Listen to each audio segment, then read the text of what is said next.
오늘 우리가 같이 읽을 하나님의 말씀은 요한일서 2장 15절에서 17절까지입니다. 요한일서 2장 15절에서 17절 함께 읽도록 하겠습니다. 이 세상이나 세상에 있는 것들을 사랑하지 말라. 누구든지 세상을 사랑하면 아버지의 사랑이 그 안에 있지 아니하니 이는 세상에 있는 모든 것이 육신의 정욕과 안목의 정욕과 이생의 자랑이니 다 아버지께로부터 온 것이 아니요 세상으로부터 온 것이라. 이 세상도 그 정욕도 지나가되 오직 하나님의 뜻을 행하는 자는 영원히 거하느니라. 아멘. 자, 오늘 제목이 가치혁명입니다. 가치혁명 해볼까요? 가치혁명. 다시 한번 가치혁명.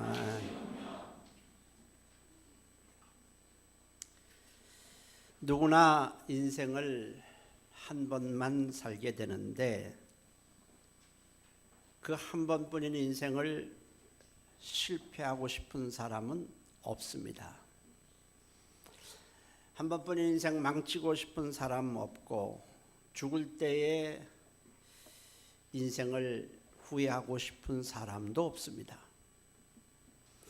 죽을 때 인생이 허무하다, 헛되다 말하고 싶은 사람 없고 내가 인생을 잘못 살았다 이렇게 말하고 싶은 사람도 없습니다. 죽을 때 어두운 영들이 자기에게 다가와서 지옥 불못으로 끌고 갈 때 끌고 가도 상관없다 이렇게 말할 사람도 없어요. 모두 인생을 성공하고 싶고 죽을 때 후회 없는 인생을 살고 싶고 인생을 성공하고 싶을 것입니다.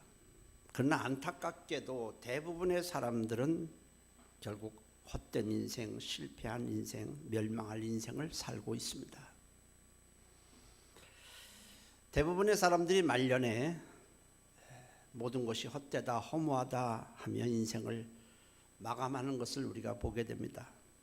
이스라엘 왕 솔로몬 왕자리에 앉아서 나라를 굉장히 부강하게 했습니다.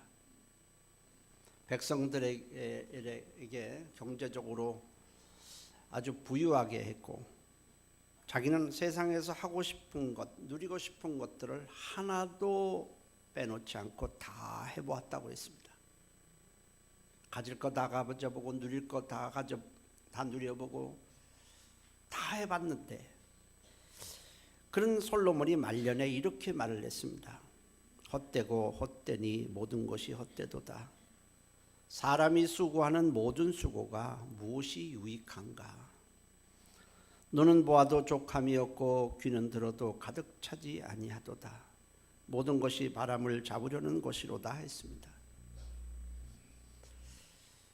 권력도 가져보고 재물도 가져보고 세상에서 하고 싶은 욕망 다 이뤄봤는데 이렇게 말했으니 다른 사람들이야 어떠하겠습니까? 인생을 후회하지 않고 인생을 성공하기 위해서는 가장 필요한 것이 가치혁명입니다. 사람마다 추구하는 가치가 있습니다. 추구하는 가치가 헛된 가치라면 그 사람은 반드시 인생을 헛되게 삽니다. 그리고 참된 가치를 위해 살면 참된 인생을 살게 되는 겁니다. 가치가 천하면 천한 인생을 살고 가치가 귀하면 귀한 인생을 삽니다. 사람은요, 가치를 따라 살도록 지음받은 존재이기 때문에 잘못된 가치를 설정해 놓고 그 가치를 위해 살게 되면 결국 인생을 낭비하게 되고 훗날 반드시 가슴을 치게 됩니다. 성공 인생을 살고 후회 없는 인생을 살고 싶다면 저와 여러분 다 마찬가지로 가치혁명이 일어나야 하는 것입니다. 잘못된 가치를 위해 살면 내 인생도 망치게 되지만 자식의 인생까지 다 망쳐버리는 것입니다. 왜냐하면 자식이 부모의 가치를 보고 따라 배우기 때문에 그렇습니다. 가치의 변화가 없으면 사람은 근본적으로 바뀌지 않습니다. 환경이나 껍데기를 아무리 바꿔봤자 그것은 한때뿐입니다. 가치가 잘못되어 있다면 열심히 살고 성실하게 살고 최선을 다해 살아도 인생은 잘못될 수밖에 없습니다. 죽을 때 열심히 일하지 않은 것을 후회하는 사람은 한 사람도 없습니다. 죽을 때 돈을 더 많이 벌어보지 못한 것을 후회하는 사람도 없습니다. 죽을 때 출세하지 못한 것을 후회하는 사람도 없습니다. 사람들은 저마다 바쁘게 살고 있는데 자신이 어디로 가고 있는지 모른 채에 바쁘기만 하다면 그 사람은 인생을 낭비하는 사람입니다. 누구나 인생을 한 번밖에 살지 못합니다. 인생의 기회는 누구에게나 한 번만 있습니다. 근데 인생은 죽음으로 끝나는 것이 아니고 그 후에는 반드시 하나님의 심판대 앞에 서야 하는 것입니다. 히브리서 9장 27절에 한 번 죽는 것은 사람에게 정해진 것이요 그 후에는 심판이 있으리라 했습니다. 여러분이 가장 가치 있게 지금 여기고 있는 것은 어떤 것입니까? 시간이 지나고 세상이 다 변해도 절대로 변치 않을 가치를 위해서 여러분들은 살아가고 있습니까? 어떤 것과도 바꿀 수 없는 절대 가치가 여러분들에게는 있습니까? 잘 모르겠다면 여러분들이 가치 있게 여기는 것들을 한번 쭉 나열해 보십시오. 사람이 됐든 무엇이 됐든 다 한번 열거해 보놓고 하나씩 지워 버리십시오. 아, 이거 아니다. 이거 지우고. 어떤 사람은 이렇게 자기가 소중히 여기는 사람, 소중히 여기는 것들을 쭉 나열해 놓고 하나씩 지우면서 많이 울었다고 그래요. 사람도 여러 종류 있지 않습니까? 아내일 수도 있고 남편일 수도 있고 부모일 수도 있고 자식일 수도 있습니다. 자식도 또 하나가 아니에요. 셋이면 셋을 다 적어놓고 하나를 지워야 되는 거예요. 그럴 때 굉장히 마음이 아팠다고 그래요. 하나하나씩 다 지워보는 겁니다. 맨 나중에 남는 것이 내가 지금 가장 가치 있게 여기는 것일 겁니다. 그렇지 않다면 내가 지금 죽음을 앞두고 있다고 가정을 하고 이것만은 절대로 놓을 수 없다고 여기는 가치가 무엇인지를 한번 생각해 보십시오. 죽음 이후에도 반드시 갖고 있어야 할 것이 없다면 다 소용없어. 이거 다 소용없어. 죽음 앞에 이게 다 무슨 소용이 있어. 다 소용없어 하고 죽음 이후에까지 가지고 가야 할 가치가 없다면 그 사람은 지금까지 참된 가치를 위해 살고 있지 않았다는 증거입니다. 하나뿐인 목숨을 잃는 한이 있더라도 절대로 놓을 수 없는 가치가 있는 것인지 가치가 있는지 여러분들 한번 생각해 보십시오. 그렇다면 그것이 내가 가장 가치 있게 여기는 것일 겁니다. 여러분 어떻습니까? 언젠가 없어질 것은 참된 가치가 될 수 없습니다. 참된 가치라는 것은 잠시 있다가 없어지거나 변하거나 낡아지거나 썩어지는 것이 아니라 영원히 변치 않아야 되고 그것이 나를 온전하게 완전하게 해줄 수 있는 것이라야 하는 것입니다. 그것이 진짜 가치예요. 나를 완전한 사람으로 만들 수 있어야 되고 그것이 중도에 변하거나 퇴색하거나 썩어지거나 없어지지 않고 영원히 있어야 합니다. 인생이 사람들이 허무하다 헛되다고 말하는 이유는 다 때가 되면 없어지고 사라지고 쇠하해질 것을 위해 살았기 때문에 그렇습니다. 영원히 없어지지 아니할 참된 가치를 위해 우리가 산다면 목숨이 끝날 때 인생이 헛되다고 절대로 말하지 않을 것입니다. 저는 목사니까 죽어가는 사람들을 참 많이 봤어요.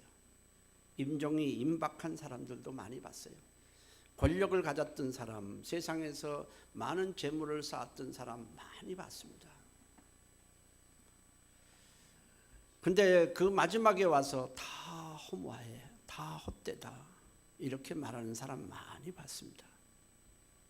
그런가 하면 자기 인생이 하나도 헛되지 않았다는 것에 대해서 감사하는 사람도 봤습니다. 대부분은 헛되다 그래요. 잘못 살았다 그래요. 한 번 내게 더 인생의 기회가 있다면 이렇게 살지 않을 텐데 합니다. 그러나 두 번의 기회는 없습니다. 세상에는 영원한 것이 없고 완전한 것도 없고 우리를 온전케 해줄 아무것도 없습니다. 모두 다 낡아지고 없어질 것들 뿐입니다. 오직 하나님만 영원히 살아 계십니다. 히브리서 1장 9절 12절에 태초에 주께서 땅에 기초를 두셨으며 하늘도 주의 손으로 만드신 바라. 그것들은 멸망할 것이나 오직 주는 영존할 것이요 그것들은 다 옷과 같이 낡아지니 의복처럼 갈아입을 것이요 그것들은 옷과 같이 변할 것이나 주는 여전하여 연대가 다음이 없으리라 했습니다. 영원한 것, 우리를 완전하게 하는 것은 오직 하나님으로부터만 우리에게 주어집니다. 야고보서 1장 16절 10절에 내 사랑하는 형제들아 속지 말라. 온갖 좋은 은사와 온전한 선물이 다 위로부터 빛들의 아버지께로부터 내려오나니 라고 있어요. 완전한 것 이 땅에는 없다는 거예요. 이제 사람들이 다 이 땅에 있는 것들을 추구하면서 이것이 나를 갖다가 인생을 성공시킬 것이다, 나를 갖다가 아주 완전하게 할 것이라 착각하며 속고 살고 있다는 겁니다. 오늘 본문 말씀도 이렇게 말씀합니다. 이 세상이나 세상의 것들을 사랑하지 말라. 이 세상도 그 정욕도 다 지나가되 오직 하나님의 뜻을 행하는 자는 영원히 거하리라 했습니다. 세상을 사랑하지 말라는 것은 세상 것에 내가 가치를 두고 살지 말라는 거예요. 세상 것에 내가 참된 가치를 두고 살면 그것들이 없어지고 낡아지고 사라질 때 결국 나 자신도 무너지는 겁니다. 내가 쥐고 있는 그렇게 귀하게 여기는 것들이 다 사라질 때 우리 인생은 허무할 수밖에 없어요. 예수님은 하나님의 아들이시지만은 우리를 구원하시기 위해 사람의 몸을 입고 이 땅에 오셨습니다. 사람의 몸을 입은 것은 우리 죄를 짊어지고 십자가에서 죽으심으로 우리 죄값을 대신 치르시기 위함이고 다 죄값을 치르신 다음에 부활하셔서 우리에게 찾아오셔서 구원하시고 우리와 함께 천국에서 영원히 살도록 하기 위해서 이 땅에 사람의 몸을 입고 오셨습니다. 그런데 사람이 보기에는 예수님은 우리와 같은 사람으로밖에 보이지 않습니다. 예수님의 본질은 하나님이시지만은 겉으로 보기에는 우리와 별 차이가 없는 사람처럼만 보였습니다. 그래서 세상은 아무도 예수님이 사람의 몸을 입고 이 땅에 오셨을 때에 예수님이 하나님이라는 사실을 알지 못했습니다. 그러나 마귀와 귀신들은 예수님이 누구신지를 알고는 예수님이 지나갈 때 소리를 칩니다. 당신은 하나님의 아들입니다. 세상 누구도 안 자가 없는데 우리 눈에 보이지 않는 이 악한 영들은 예수님의 본질을 알았습니다. 당신은 하나님의 거룩한 자입니다. 그렇게 소리를 쳤습니다. 때가 되어 예수님께서 메시아 사역을 시작하시기 전에 먼저 40일을 금식하십니다. 그리고 성령의 충만을 받으시고 이제 본격적으로 메시아 활동을 막 시작하려고 하는데 마귀가 다가왔습니다. 그리고 예수님을 시험하게 됩니다. 마귀의 시험은 바로 가치에 대한 시험이었습니다. 마귀가 예수님께 건 시험은 세 가지입니다. 첫째로, 당신은 하나님의 아들이지 않느냐? 당신은 많은 능력을 갖고 있지 않느냐? 그러니 이 돌을 가지고 떡을 만들어 먹으라 했습니다. 우리한테는 절대로 그런 시험 안 걸어요. 우리는 돌은 돌로 보지 돌을 떡으로 만들 능력이 없어요. 걸맞는 시험을 하는 겁니다. 돌을 가지고 떡을 만들어, 당신 능력을 가지고 이 떡을 만들어 먹으라. 우리에게 적용하면 이렇습니다. 당신이 갖고 있는 재능이 있지 않느냐? 당신이 갖고 있는 학식이라는 게 있지 않느냐? 당신이 갖고 있는 은사, 이런 것, 실력, 이걸 다 사용해서 돈을 버는데 쓰라는 겁니다. 시간도 들이고 뭐도 다 해서 돈을 버는데 전력 투구하라는 겁니다. 그래서 돈을 많이 버는 것이 바로 인생을 성공하는 것이라는 겁니다. 두 번째로 마귀의 시험은 뭐냐 하면, 당신은 하나님의 아들이지 않느냐? 그러니 저 성전 꼭대기에 올라가서 사람들이 잔뜩 밑에 모여있는 상황에서 뛰어내리라. 그러면 도대체 뭐 몇십 층 되는 데서 확 뛰어내려서 밑에 사뿐히 내려앉으면 사람들이 어떻게 하겠느냐? 소리를 치고 환호하고 박수를 치고, 당신의 인기는 막 하늘을 치솟을 것이고 사람들은 당신을 보고 따를 것이다. 그렇지 않겠습니까?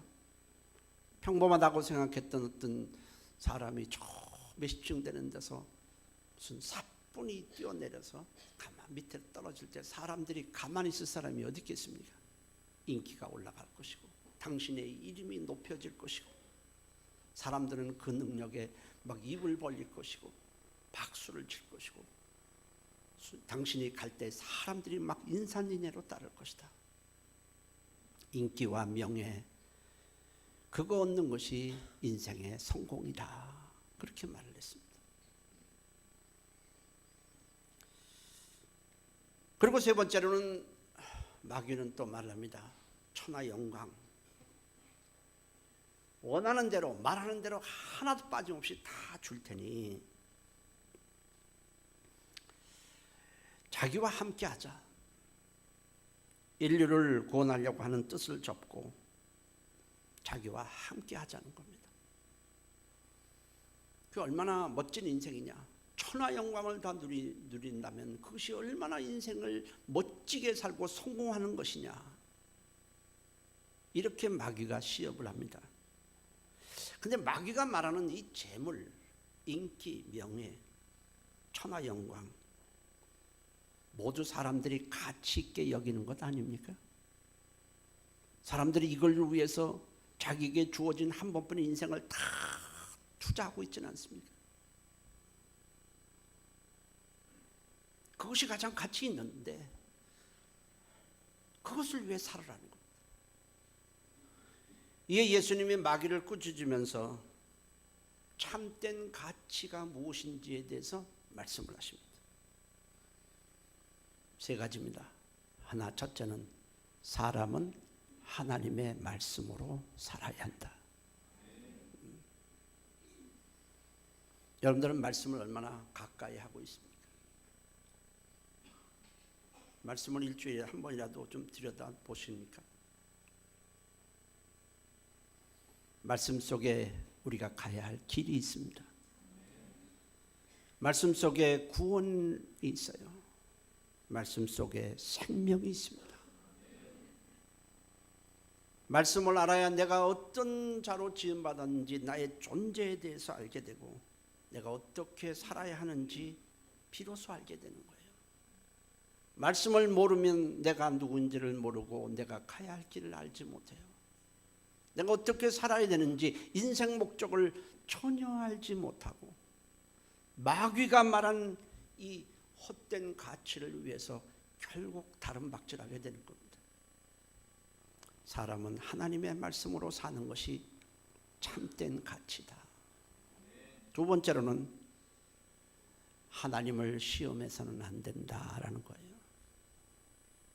하나님은 말씀대로 모든 것을 이루시고 말씀하신 대로 반드시 우리를 심판하십니다.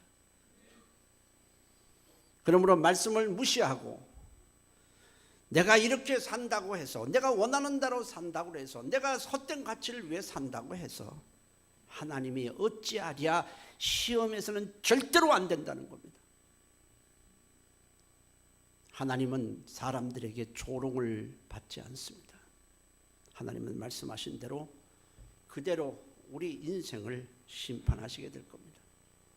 시험에서는 안 된다. 세 번째로는 하나님을 경배하고 섬겨야 한다. 하나님을 섬기고 예배할 때에 죄사슬이 끊어지고 우리는 저주로부터 벗어나고 마귀의 종으로부터 해방이 되는 겁니다. 예배와 섬김을 통해서 필요한 은혜를, 필요한 것을 우리에게 공급해 주시고 우리 인생과 함께 하시면서 인생을 인도하시고 책임져 주시는 것입니다. 마귀가 말하는 가치들, 마귀가 예수님께 내놓은 가치들이라는 것은 모두 다 때가 되면 낡아지고 없어지는 것들로 참된 가치는 하나도 없어요. 재물, 인기, 명예, 권력, 영광. 참된 가치는 존재하지 않습니다. 영원히 없어지지 아니할 참된 가치는 오직 예수 그리스도 안에만 있습니다. 그래서 예수님 앞에는 꼭 붙는 단어가 두 개가 있어요. 예수님을 말할 때 꼭 붙는 단어, 예수님이 하신 일을, 예수님 베푸신 은혜 앞에 붙는 단어는 딱 두 개가 있습니다. 하나는 영원이고 하나는 완전이란 단어입니다. 언제나 그것이 붙어요. 예수님은 영원히 살아계십니다. 그가 하시는 일이 영원하십니다. 변하지 않아요. 그래서 히브리서 13장 8절에 예수 그리스도는 어제나 오늘이나 영원토록 동일하시니라. 이 세상에 어느 곳에다 영원이라는 말을 붙이겠습니까? 어떤 것에도 영원이라는 단어를 붙일 수가 없어요. 그런데 예수님께는 언제나 영원이라는 단어가 붙어요. 천지는 없어져도 예수님의 말씀은 영원토록 없어지지 않습니다. 마가복음 13장 31절에 천지는 없어지겠으나 내 말은 없어지지 아니하리라.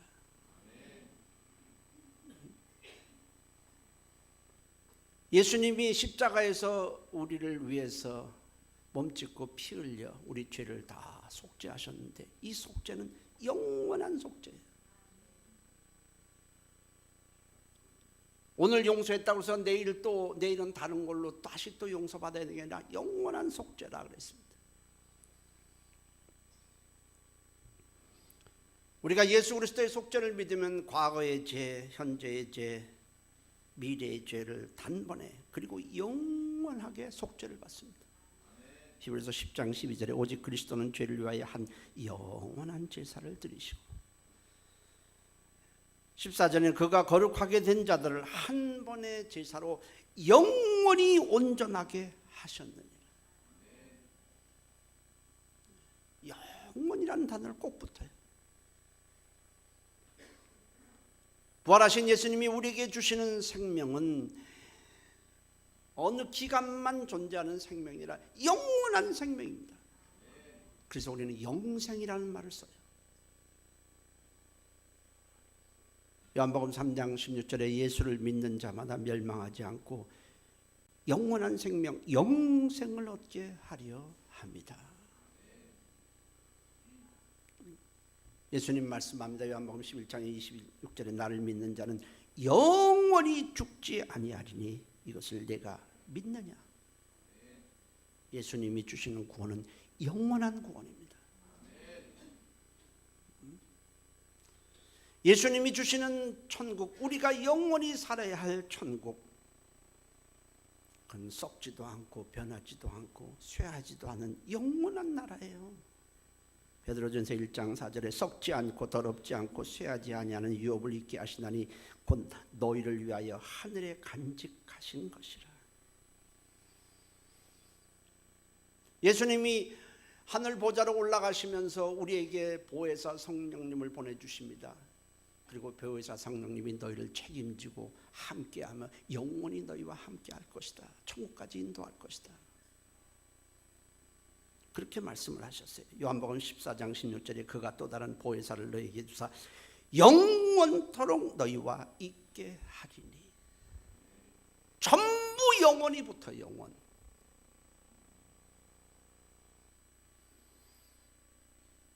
예수님은 우리를 온전케 하시는 구세주입니다.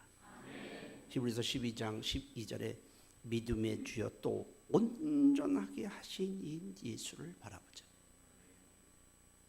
그분이 주시는 사랑도 영원한 사랑이고, 그분이 주신 생명도 영원한 생명이고, 그분이 속죄도 영원한 속죄고, 그분이 주신 천국도 영원한 천국이고, 우리에게 주신 하나님의 자녀의 신분도 영원한 신분이에요. 이 세상에 영원한 것이 어디 있습니까? 우리를 완전하게 하는 것이 어디 있습니까? 세상 것은 때가 되면 모두 낡아지고 변하고 썩어지고 쇠하여지고 사라집니다. 그토록 사랑했던 사람도 다 떠납니다. 사람들이 그렇게 오랫동안 일으켰던 문명도 다 사라집니다. 값비싼 예술 작품도 다 없어집니다.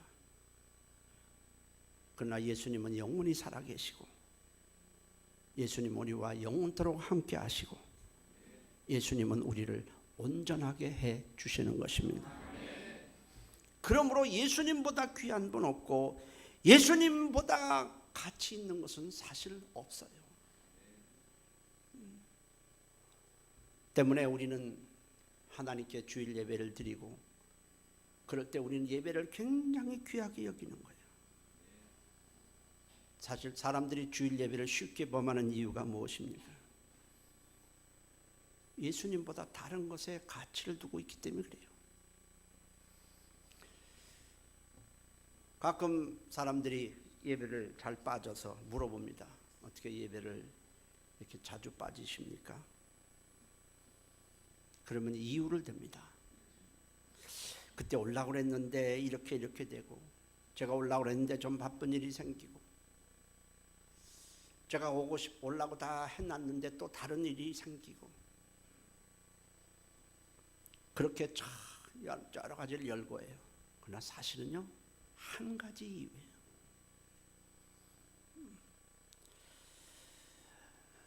주님보다 다른 것이 더 가치 있기 때문에 그래요. 예배를 드리는 것보다 다른 것이 더 우위에 있기 때문에 그래요. 제가 중고등부 전도사를 몇 년 했습니다. 고등부도 해보고 중등부도 했어요. 근데 제가 전도사 하기 전에 교사를 했었거든요. 근데 아이들이 시험 때가 되면 출석률이 떨어지는 거예요.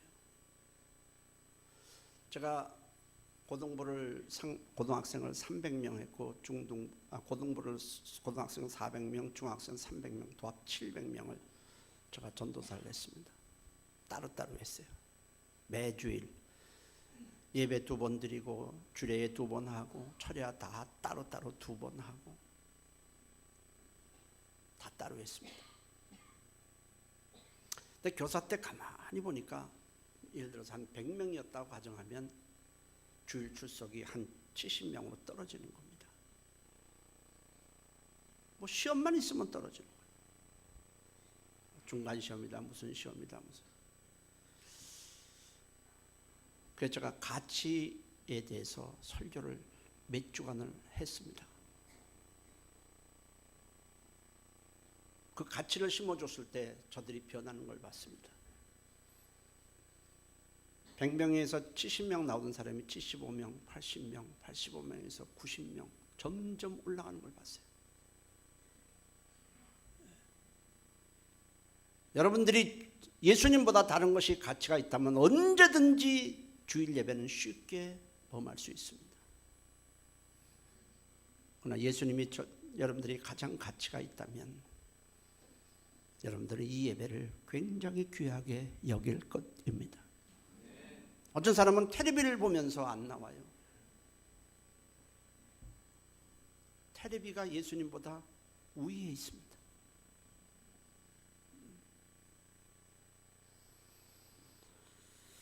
우리는 세상 것을 다 잃는다 해도 예수님을 떠날 수는 없습니다. 목숨을 잃는 한이 있더라도 예수님을 잃을 수는 없어요.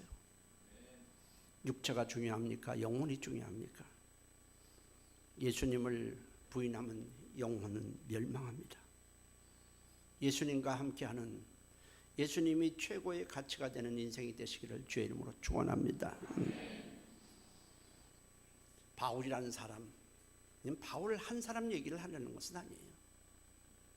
그도 우리와 같이 세상을 위해서 열심히 달려가던 사람입니다. 출세, 돈, 뭐 이런 것들이죠. 그런데 예수님을 만난 후에 인생이 바뀌었어요. 수없이 매를 맞았고 수없이 옥에 갇혔고 그랬지만은 끝까지 예수를 전하다가 결국 목이 잘려 순교를 했습니다.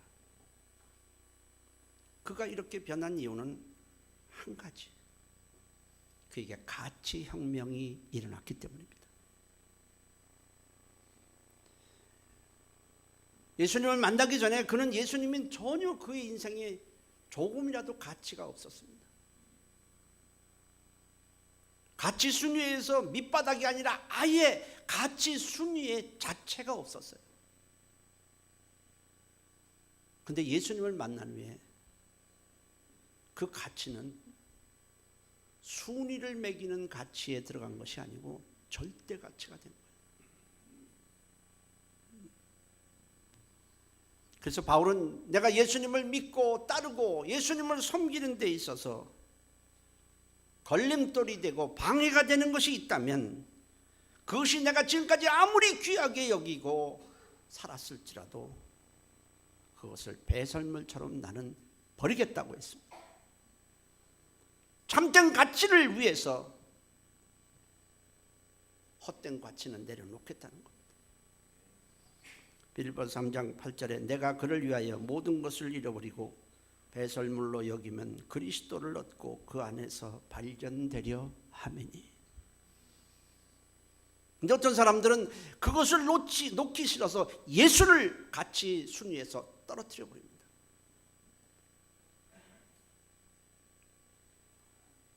결국 인생은 가치를 위해 살아가는 겁니다.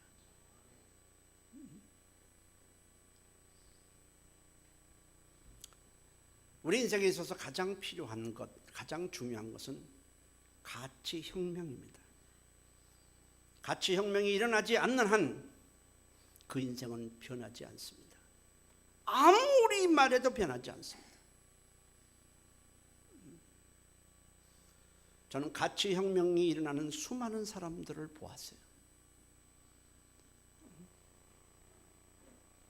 가치 혁명이 일어나는 순간에 그 사람의 삶의 모든 질서가 다 바뀌는 것도 봤어요.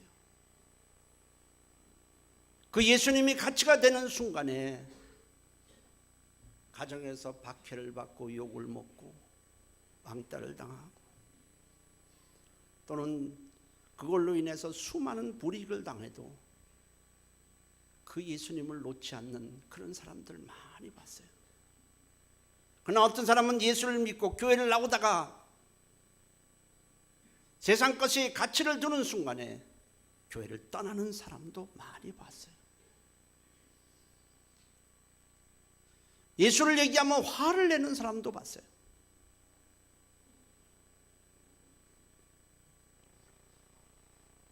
가치혁명이 일어나지 아니하면 우리는 절대로 성공 인생을 살 수 없습니다. 절대로 살 수가 없습니다. 우리는 인생이 끝날 때에 하나님 예수를 믿게 해주셔서 고맙습니다. 나는 별로 가치 없는 그런 사람이지만 예수를 믿게 해주셔서 나를 완전하게 해주셔서 감사합니다. 예수님이 나와 동행해 주셔서 여기까지 올 수 있게 해주심에 대해서 찬양과 영광을 돌립니다. 내 인생은 하나도 헛되지 않게 되었습니다. 그렇게 고백을 할 수 있어야 하는 것입니다. 솔로몬처럼 헛되니 모든 것이 헛되다. 바람을 잡으려는 것 같다. 무엇이 유익한가. 내가 그토록 애지중지하면서 살았던 그 모든 것들이 나에게 무슨 유익이 있는가 해서는 안 돼요. 예수님은 영원히 살아계시고 우리를 완전하게 해주시기 위해서 십자가에서 자신의 몸을 찢었고 피를 낭자하게 흘렸습니다. 그리고 우리를 찾아주셔서 지금 우리가 이렇게 예배드리고 있으니 여러분들은 예수를 나의 인생의 최고의 가치, 어떤 것과도 비교할 수 없는 아예 순위가 아니라 절대 가치가 되는 가치 혁명이 일어나시기를 예수의 이름으로 축원합니다. 축원합니다. 통성으로 기도합니다. 하나님, 우리는 사람의 눈치 급급할 필요가 없습니다. 가치 혁명이 일어나게 도와주시고 예배를 한 번 드리는 것, 드려주는 것입니까? 드리는 것입니까? 하나님, 예수 때문에 내 인생이 변하게 하시고 가치 혁명이 일어나게 도와주시옵소서. 우리 다 같이 한 목소리로 통성으로 기도합니다. 살아계신 하나님 고맙습니다. 예수님보다 귀한 분 없습니다. 가치 혁명이 일어나지 않기에 겉으로는 그럴듯하게 포장을 해도 속이 변하지 않습니다. 하나님 아버지, 바리새인이 되지 않게 하시고 하나님 앞에 진실한 자로 발견되게 도와주시옵소서. 하나님, 우리 모든 성도들이 오늘 예배를 드리면서 가치 혁명이 일어날 수 있도록 하나님이 도와주옵소서.